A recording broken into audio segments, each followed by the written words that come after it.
Hey there YouTube, this is Vargas XX78 with another weekly collection pickup video.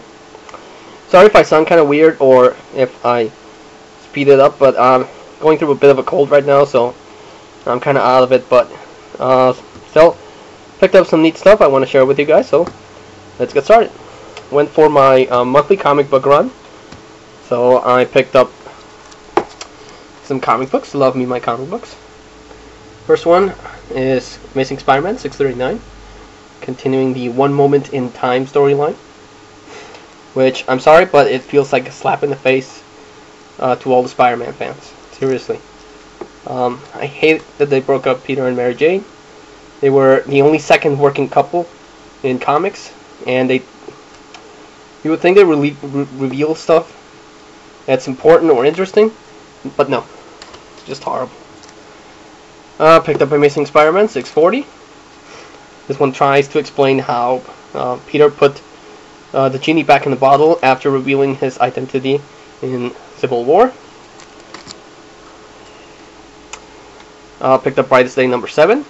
In this issue, everyone that was reanimated by the white light basically gets told why they were brought back, so this is a very revealing issue.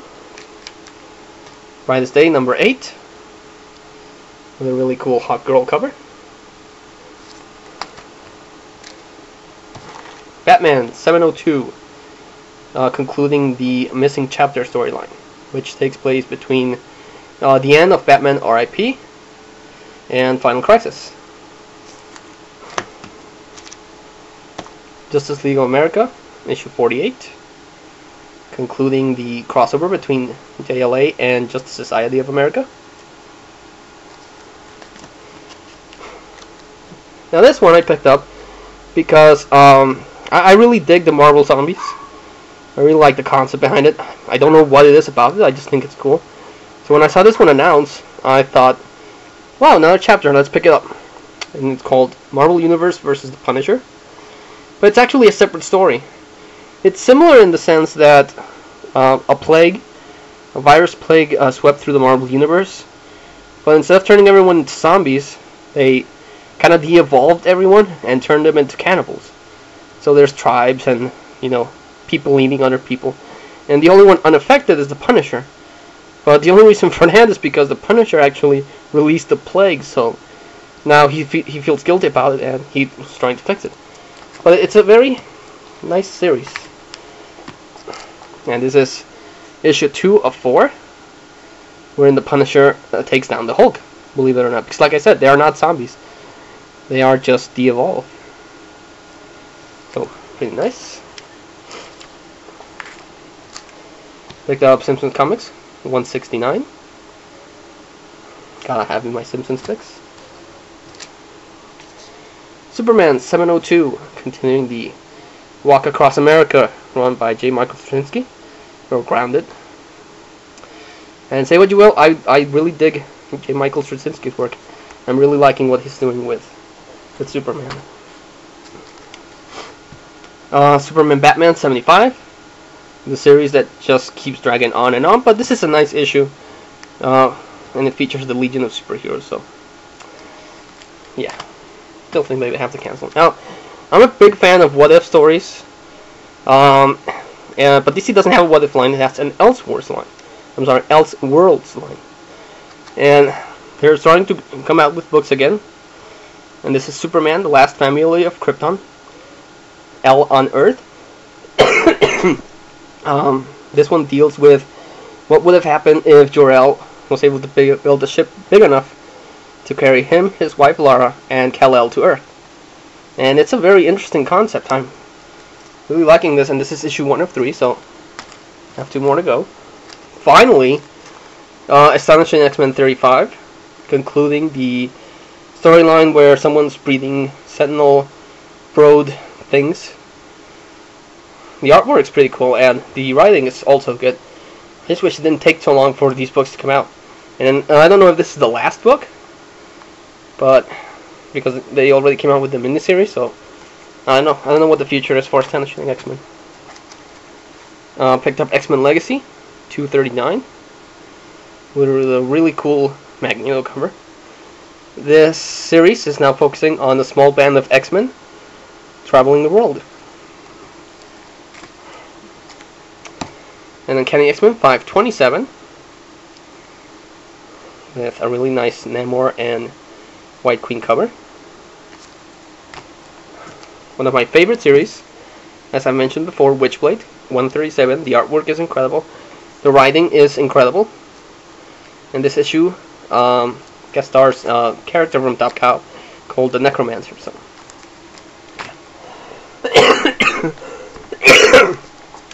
Sorry about that. Picked up the all-new Wolverine Saga. This was free. And it basically gives an update on what's happening with Wolverine, where we left him off, and talks about X-23, the new Uncanny X-Force that Wolverine's building, and Daken. So, free. Picked up Dark Wolverine 89, guest starring Franken-Castle, concluding the big rematch between Frank Castle and Daken. And finally, the last issue of Dark Wolverine, issue 90. I don't care for this series. It's going to end, but it's going to relaunch as Dark Wolverine, Daken.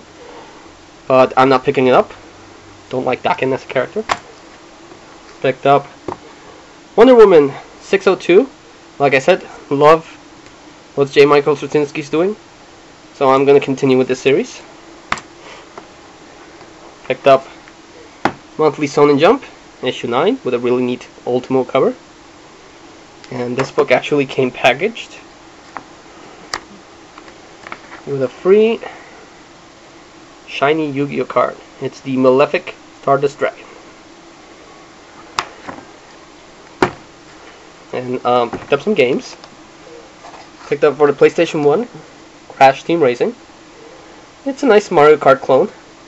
But I do think it's funny that Naughty Dog followed a certain formula in the PlayStation 1 and PlayStation 2. In PlayStation 1, they gave us 3 platforming Bandicoots, and then their last game was a racing game. And on the PlayStation 2, they gave us 3 Jak games, 1, 2, and 3, and a racing game, Jak X. So maybe in a few years we'll see, I don't know, Uncharted Racing or something. Picked up an NES game. Tom and Jerry, the ultimate game of cat and mouse. It's a platforming game where you control Jerry. The animation is actually pretty good, and the play control is nice. Really happy about that. Picked up The Wizard of Oz. I was trying to figure out more about this, and this is actually the 1999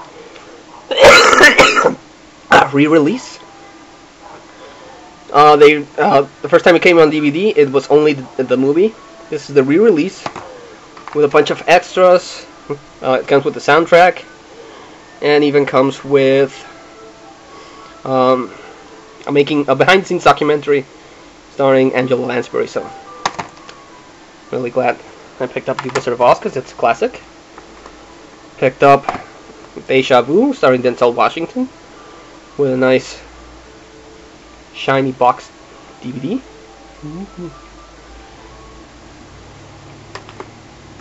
And picked up Spy Game with Robert Redford and Tom Cruise. Just Tom Cruise. It's the cold I tells you. Yeah, Brad Pitt.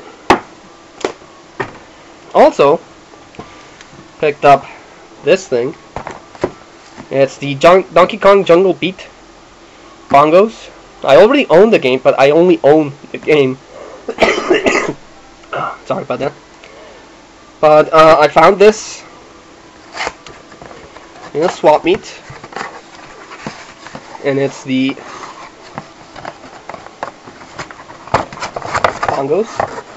They're brand new. They don't look like they've been used. And like I said, I own the game and I like the game, so it's nice to now have a complete version of it. The box with the bongos. And like I said, the game I already owned. So that's pretty nice. And well, you've probably seen this backdrop I got here.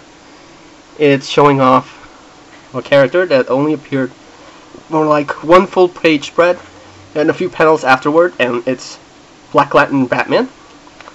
It's not actually Bruce Wayne, it's a clone, I guess, that Darkseid made and Black Hand was using to hold an emotional hold on the DC heroes. But the reason why I want to show that off is because I went to my comics and stuff, which is my comic book store where I go, and I picked up this guy right here. This is the Blackest Night Season 5, Series 5 collector action figure, and it's the Black Lantern Batman. I don't know if you'll be able to check him out with the glare and everything, but I've mentioned this before. I'm a huge Batman fan. I love Batman, and I saw this guy and I thought, wow. I mean, he did nothing really relevant in Blackest Night. Only appeared, spit out some rings, and that's it. But the action figure is pretty cool. He has a zombie face. The cape is all broken and tattered, and it has the Black Lantern symbol there. So I don't know, I liked it.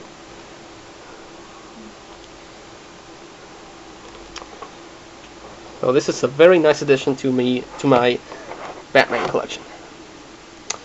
So yeah, guys, these were my pickups for this week. Like I said, I just like sharing these videos with you guys, and if you like them, please comment. In the meantime, this is Vargas XX78 signing off.